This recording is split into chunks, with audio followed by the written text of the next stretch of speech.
you all again. There's an interesting moment in time every time we speak where we seem to be hitting the news. And if you've seen the BBC today or the papers today, it's talking about issues around fish farming and fish stocks and the oceans. And tonight we welcome to our speakers, Professor Phillip Leigh and Janice Spencer. Phillip Leigh is a man of great experience. From his CV, we're looking at biotechnology, business, engagement specialist, academic, an entrepreneur, an environmental scientist. And Janice, who I've met through the UNA Greater Lincolnshire work, is a most supportive person, but also has an extensive background in exotic produce and farming, for all manner of users across the world, as well as being in the forefront of biotechnology research. We welcome them tonight to be our presenters. The topic tonight is around SDGs. Our ambition is to inform, to educate, to inspire, to empower and celebrate progression towards the Sustainable Development Goals. And tonight is Goal 14, which is conserve and sustainably use the oceans, seas and marine resources for sustainable development. We're delighted to have them tonight, and I'll hand over to Phillip and to Janice. Hi, good evening, everybody. I just want to speak a little about the oceans and a few thoughts we might consider before passing the mantle to Professor Leigh, who is the CEO of the National Aquaculture Centre based at the Europark in Grimsby. So I just wanted to say that the Earth's surface is covered with 71% of water, and the oceans hold about 96.5% of this water. We've sent spacecraft to Mars and put machines on the surface of Mars to explore and map it, but we've not yet fully mapped our oceans. So it makes you think, after seeing the video from the FAO, which you'll see a little bit later, that maybe we could tackle the oceans the same way. I've been a farmer through most of my working life, and we were fortunate to inherit a block of land to farm. But I now realise that mistakes have been made in looking after the soils and the biodiversity that lives beneath it. The atmosphere above us is now clogging up, and climate is being affected by carbon release through the use of heavy machinery on the soils, which is causing biodiversity to be lost and the soils to erode. They can be brought back to life, but it takes time. And this is why I think we should learn from our mistakes on the land and look at our oceans and our shores and see what we can do to protect them before it's too late. The many different methods now being used in different countries to stop waste, such as plastic, entering our waterways, including putting large nets which are being strapped to outlets to capture waste, and the use of automatic machines that roam on the ocean and drag the nets across the top of the water to capture particles of waste.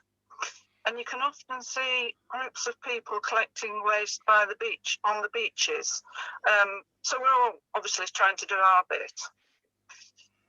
It was evident to me that when we're in Thailand at the end of 2019, as part of a European food supply chain project, when I learnt that all the fish caught in the sea had significant small particles of plastic in their guts. Thailand has a huge plastic problem, and it makes its way down the rivers into the sea. And this is not helped by rich countries sending out their waste to such developing countries.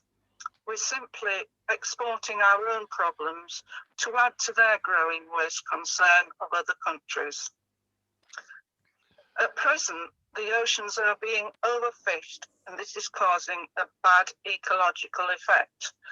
Nature has its own circular economy, and by overfishing, we are changing that process. Maybe we should learn from our mistakes that we have made and look at using the 12-mile national limit around our coast to somehow convert these coastal miles into blocks of land with oversight from people actively involved in this environment. Perhaps an idea is sea farmers or aquaculturists under government policy that can become custodials of these marine coastal plots and the natural world that lies beneath, much like farmers or agriculturalists on the land. By doing so, they will encourage biodiversity and help the oceans flourish again. We can also help change that by using ponds or RAS, recirculating aquaculture systems, to farm fish on land, which would give the oceans a rest. Humans do need to have protein in our diets, and fish produce the highest quality of protein for that purpose. However, when we grow fish in ponds and the RAS system, they can easily become overstocked and therefore trigger diseases, so needing medicines and chemicals. Therefore, care needs to be shown when designing such systems. Fish can also be farmed at sea in large nets, which again, with overstocking, can cause problems with pests such as sea lice, which is proving to be extremely challenging. By growing fish and plants through aquaponics, it is the best route to provide healthy, nutritious vegetables and quality protein from fish that is free from contaminants. Aquaponics is a system that mimics nature in circular economy, and it's therefore a natural ecosystem. It works because the fish waste contains plant nutrients, and with aquaponic systems, the waste is pumped to the plant, which the plant converts into growth. As the plants process the nutrients, it then passes through the roots, and the plants and the roots filter the water before it travels back to the fish as clean oxygen water again. This negates the use of large amounts of fresh water, and because the water is clean and oxygenated, the fish will prosper. So I'd just like to now show you a small film that was taken from the FAO site.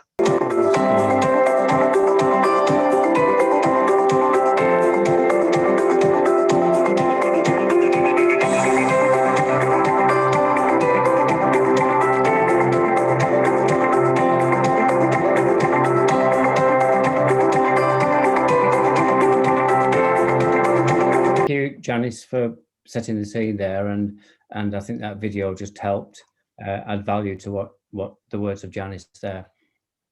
So I just want to go through a bit, and obviously the oceans are very important, and look at the Sustainable Development Goal 14 and how we can look at aquaculture and what we do at the National Aquaculture Centre and associated projects to support this through supply chain applications and test pilot sites in the region around Humberston, Grimsby and Cleethorpes. So, as I said, we're going to look at three key areas: National Aquaculture Centre, which I'll give an overview of.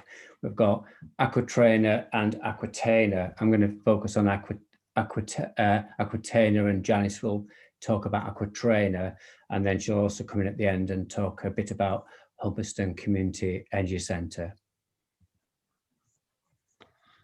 So our National Aquaculture Centre vision and mission is really looking at a number of things, but at the core of it is business engagement, research and innovation into things like how we can improve our use of the oceans and knowledge exchange around that.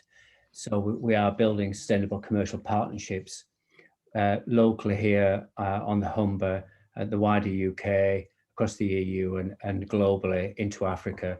And we do have Brandon Gopal with us tonight. Thank you for dialing in, Brandon. And Brandon works for the NAC and is our aquaculture technical lead. He's just joined us recently from South Africa. So we do actually have a global audience tonight, folks. So we're also looking to push boundaries to solve these global and regional challenges and drive innovation enterprise. And as we said there, it's a very complex world that we're in now, and it's changing really, really quick, and we really have to adapt and look at how we might look at these things. So really the national aquaculture is creating opportunities to look at the UK's food security and nutritional future, and Janice touched on this about fish being really important protein for our diets. And so our vision is to create the keystone of all aquaculture activities within the UK and enable a whole raft of organisations to engage with us. Even things like the offshore wind that's happening out in the North Sea, we're looking at how aquaculture might engage with that. And the Humber Team Marine Alliance conference, I'm not sure if anybody here attended it. I did. I was there for the 2 days last week at the Aura Centre at Bridgehead when it was done digitally on their platform there. And they talked about that. The Offshore Energy Catapult is talking about aquaculture being more and more important in how that might integrate around the platforms for the offshore wind out in the North Sea. So, and I think I think most people here are local apart from Brandon, and we're aware that Grimsby accounts for a high percentage. There's talk of up to 80% of processing of fish products that are consumed nationally here in the UK. And so we've got a whole raft of these fish processing companies here. And we're really wanting to develop educational research modules and how we might help that whole fish sector expand, such as the Grimsby Seafood Village and places like Young Seafood that we have here, and then all the cold storage from the trawlers that come in from Norway and Iceland, etc. So it is really a key area, and there's a big ocean fish centre and sector here that we can really build, and that's what part of what the NAC's mission is, to engage with that, look how we can support it and help it grow and be more and more nationally and internationally important. So here, this is taken partly from our website, the NAC National Aquaculture website. We've got the University of Hull on there as well. We do work with them, and I personally worked there until relatively recently as well. So we've got some good linkages there with them. We're based out of the Humber Seafood Institute building on Europark and Origin Way, and I'm sure people are aware of the Europark business park there. And as well as that, as I said, we do have a kind of link right across the whole Humber. And so this is some of what we're looking to do. And we put this table up. There's a number of projects here that we're looking at, and I'm not going to go through them all because there's quite a lot of words on here, but it's really looking at thinking of things like aquatainer that we're going to come on shortly, building aquaponics into enclosed environment. We're looking at all sorts of different funding streams, how we might. We've got a Global Innovation Fund, the Global Challenge Research Funds. We're looking to engage, and we are engaging, especially through Cliff Spencer as a UN ambassador, with the African Union Development Agency out of NEPAD. So we're looking and working with the blue economy in Africa, and that's something I've worked on personally, and been down to Johannesburg to speak with directors of AUDA and other key people across the 55 nations that make up the African continent. We've also been central, and Cliff especially, I've supported him on developing an N8 contract with the African Union. The N8 is the Northern 8 top research universities, and that's the likes of York, Sheffield, Manchester, Leeds, Liverpool, Newcastle, Lancaster, and really those are, and Durham, sorry, I missed out of that. They are the northernmost active ones that the African Union have got a contract with to work with. We're also, University of Hull is really important in that as well, and in fisheries it's seen as a key university for the African Union to engage with, and so we're continuing to work with that. We've got some key people we work with, and things like the Deep Aquarium that we work with. I was on the board of that for a while I was at the University of Hull as well. So there's a whole host of projects around here, and we'll expand on a few of these going forward. So this just gives a bit more of an indication of some of the work we're doing with Alder Nepad, and aquaculture, blue growth and fisheries is really the centre of that. And around that, with different sectors that are linked to that, include energy, connectivity and data, I mentioned blue growth, transport infrastructure, logistics, and economic growth and employment. All this side really fit with it.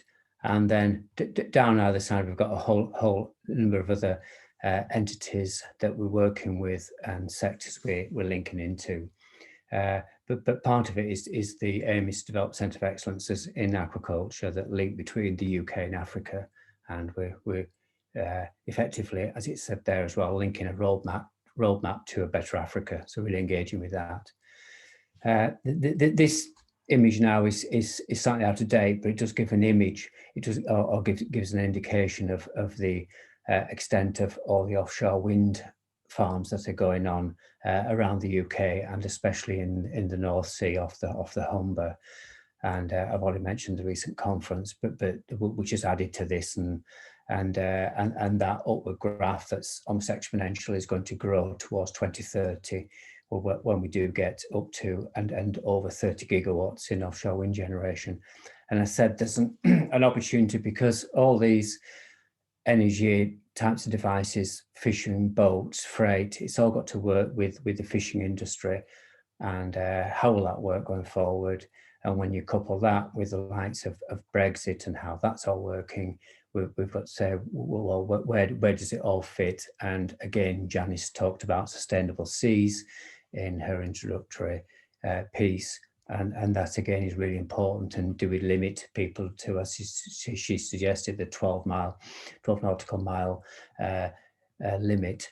And there can be something in that, because we have to let some of our seas recover. So things like crossing into other sectors such as energy is really important.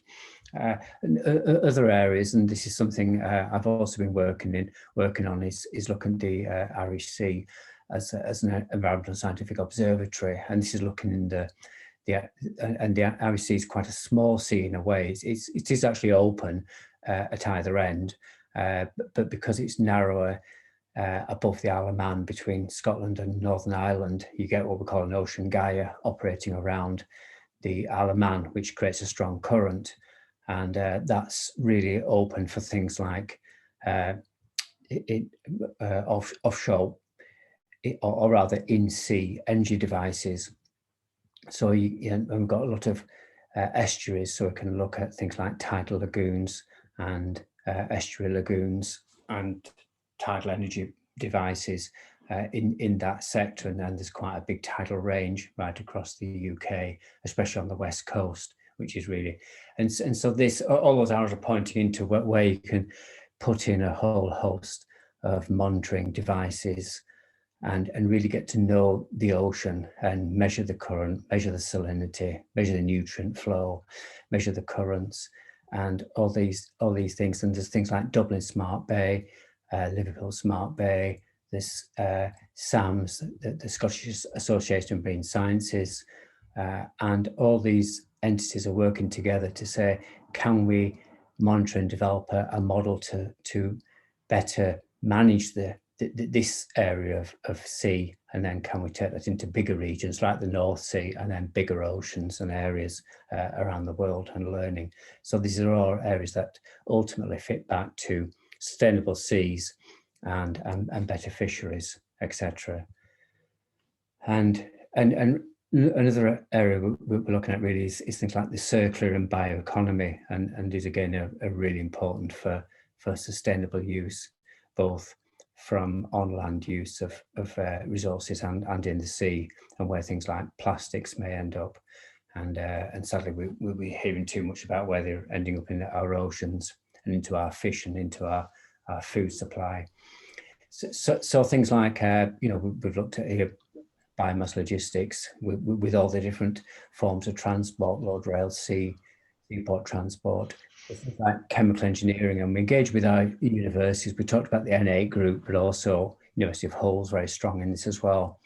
Again, supply chain management and all these other areas. And for example, the bottom one there is as partnership with the catch training. That's something we're linking with. In fact, Cliff's been there today talking with them in how we might ensure we've got those skills, and can that work for the fishing and cross-cut into and have transferable skills in the renewable sector.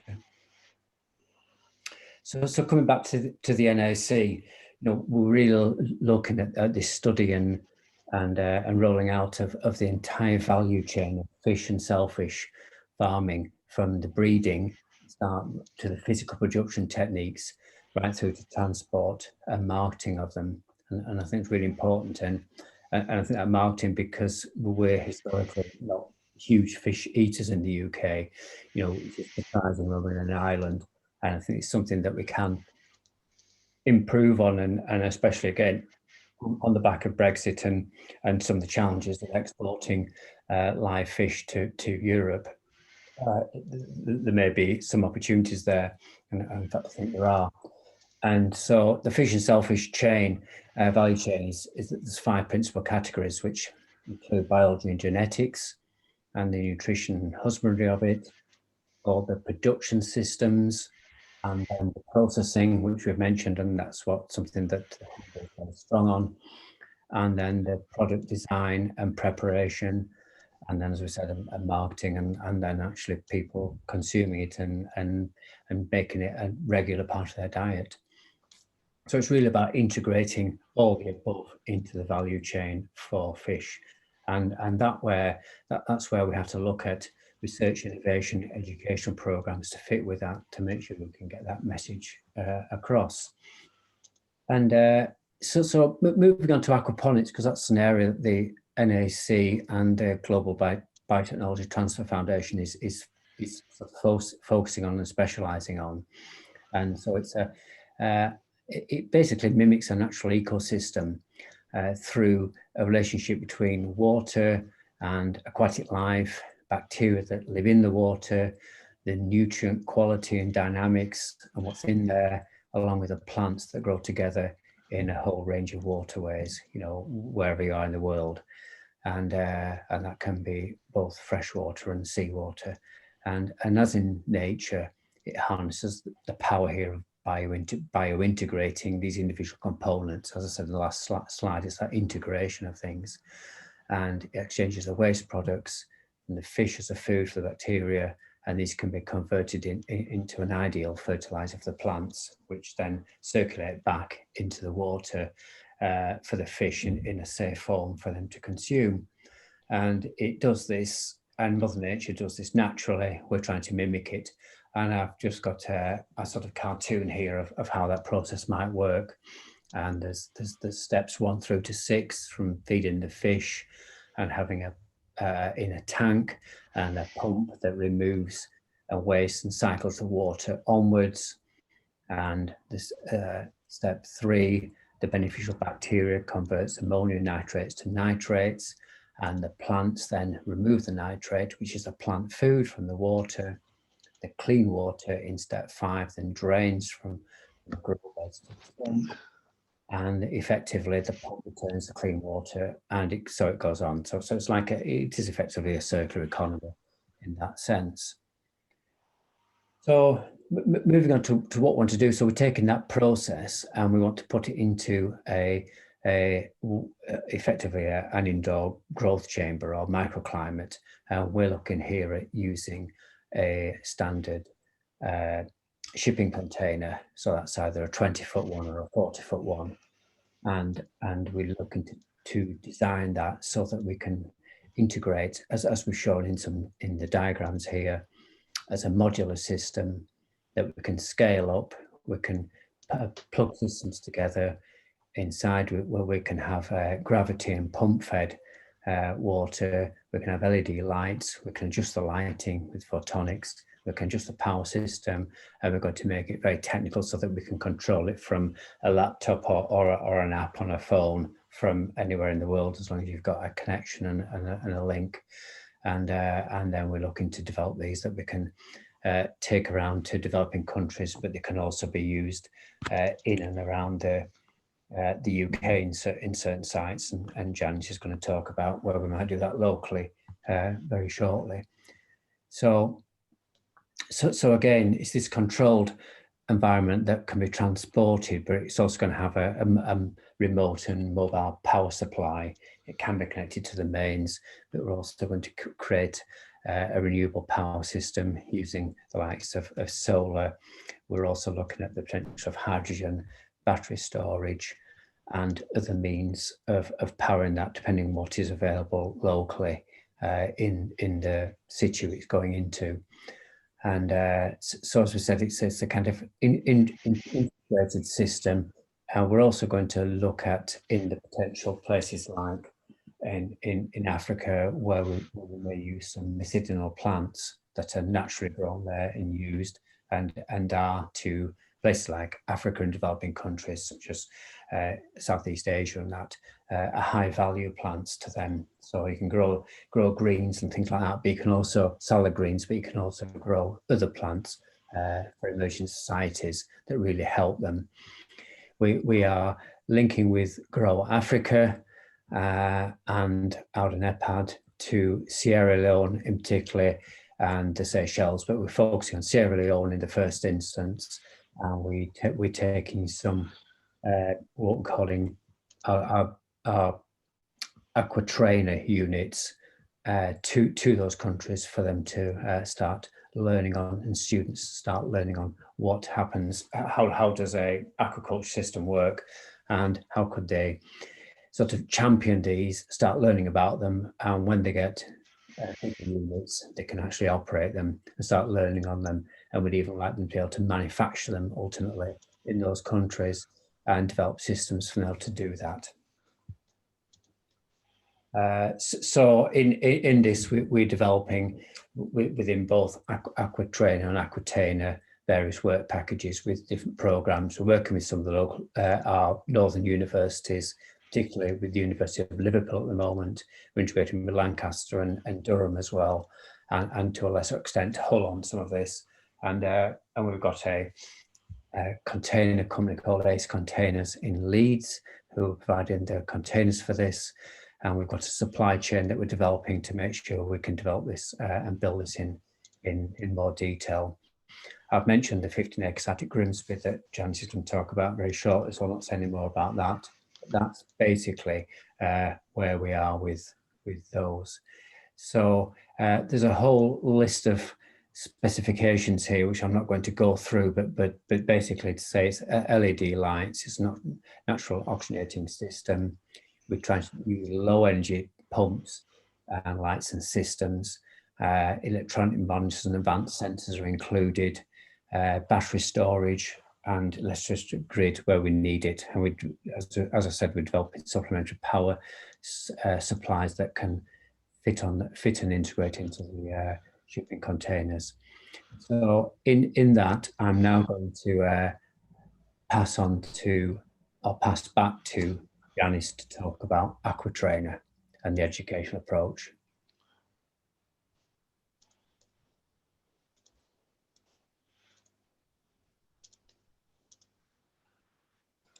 Training unit.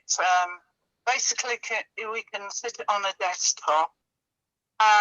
We'll be sending these out to schools, and with them we'll be sending such things as operational manuals, instructional videos, everything so that can set one up easily and the students can look at it and learn how to operate it.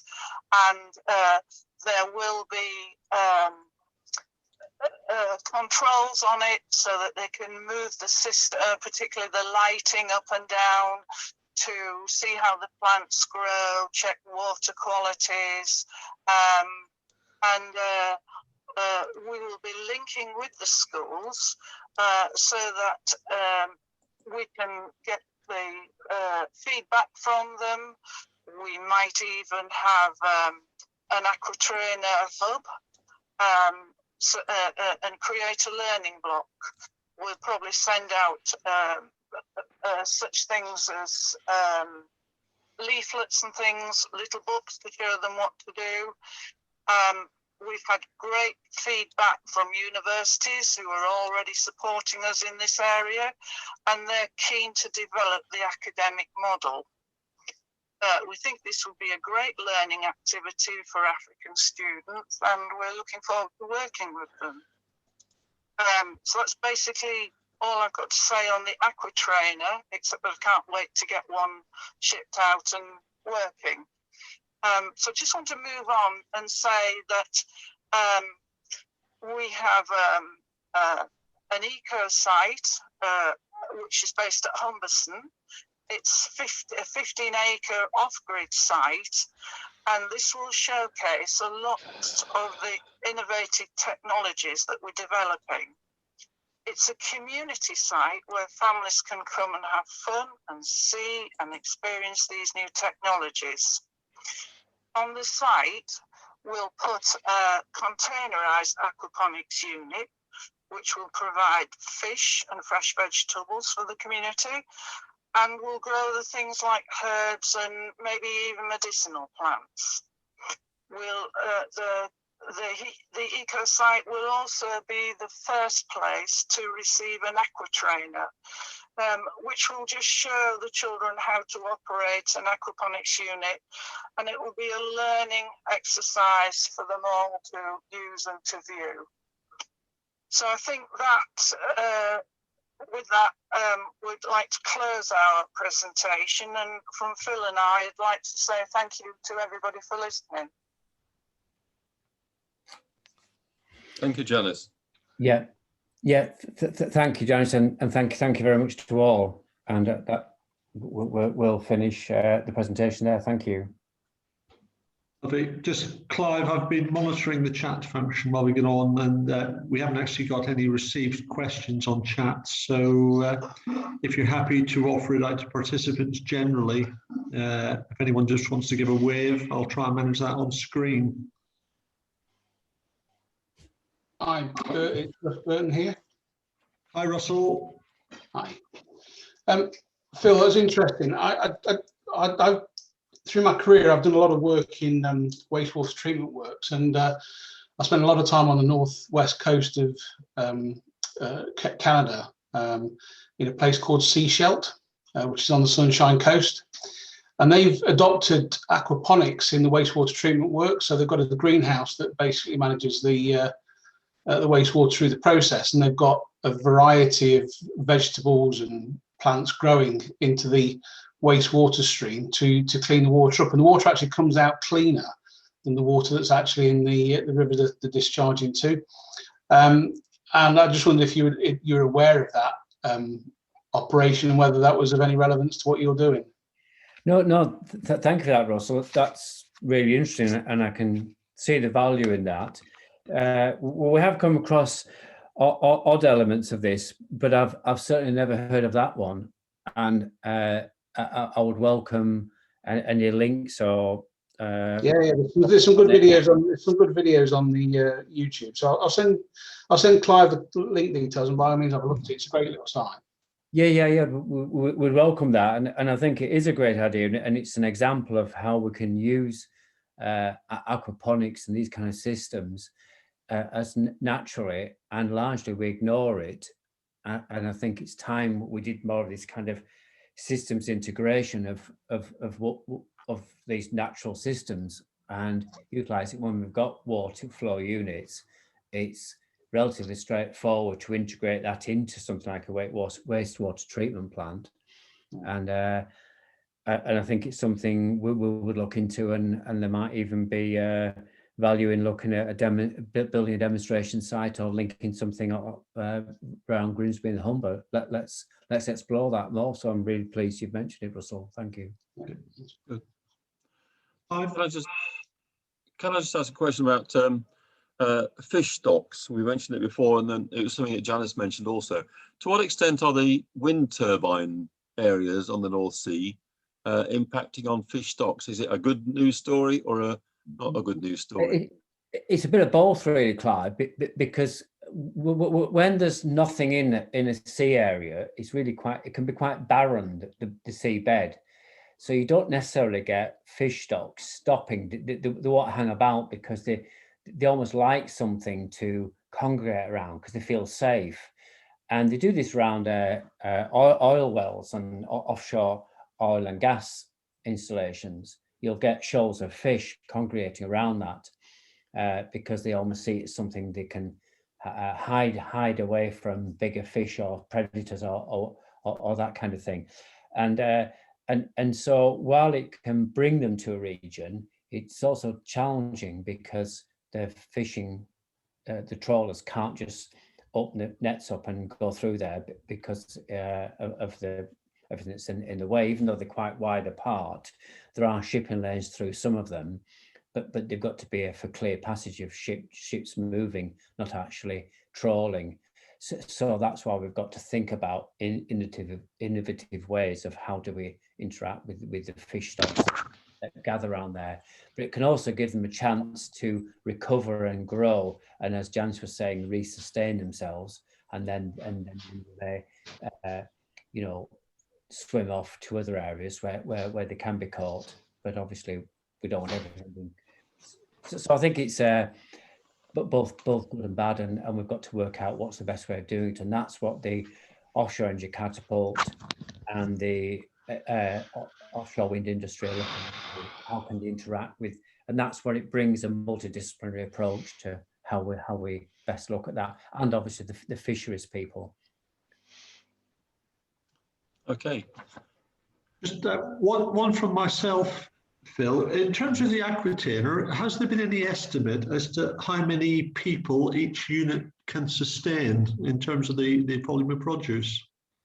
Well, it partly comes down, Bert, to what fish species and what produce you're actually producing in it.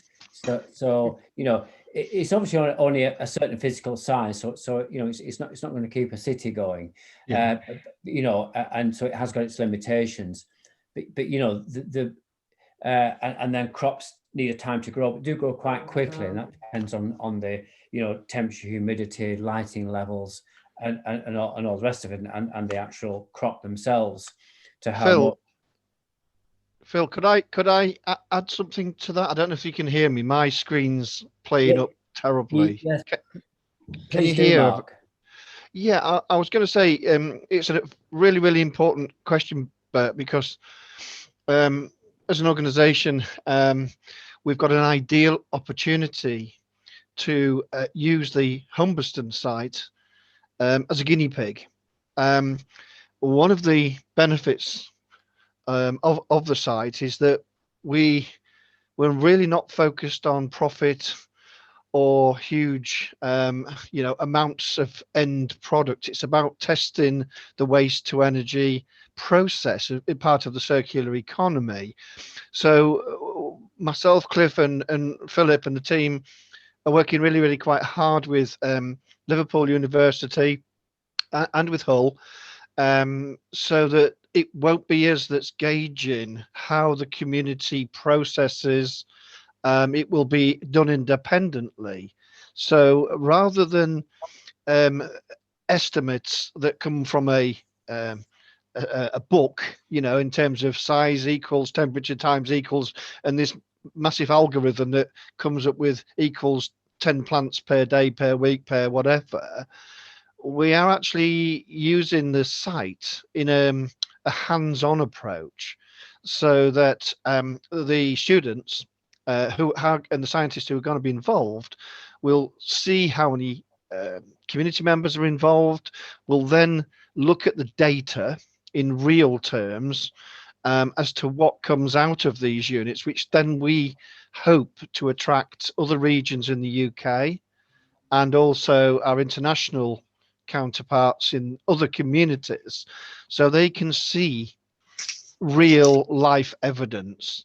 I think everybody can sort of see the obvious benefits, because we're looking at small scale micro units that may solve the problems of smaller communities. In other words, it's what I would suggest at this early stage, even though we haven't gone through the entire process, but it's a micro, affordable, scalable solution. And this is why I think Phillip, Clark, Janice and myself and Cliff have gained already so much interest through the LEPs regionally, and obviously with our good friends in the African nations, who clearly have got even bigger issues, dare I say it, than we have.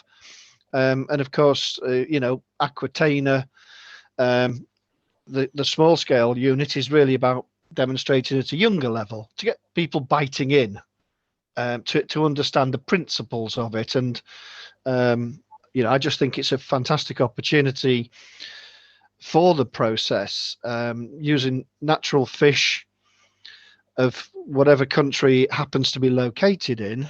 And then in certain countries, I'm not saying UK, but as those fish die in their usual lifespan, they've got a valuable source of protein as well as the plants. So then they'll be replaced and they'll go through the cycle again. And all of this early testing has to be done here so that we can bring in visitors, they can see, engage for themselves that it works, and we will tell them the truth. We won't tell it does 59 punnets of strawberries a week or lettuces a day or whatever when we can't prove it. Yeah.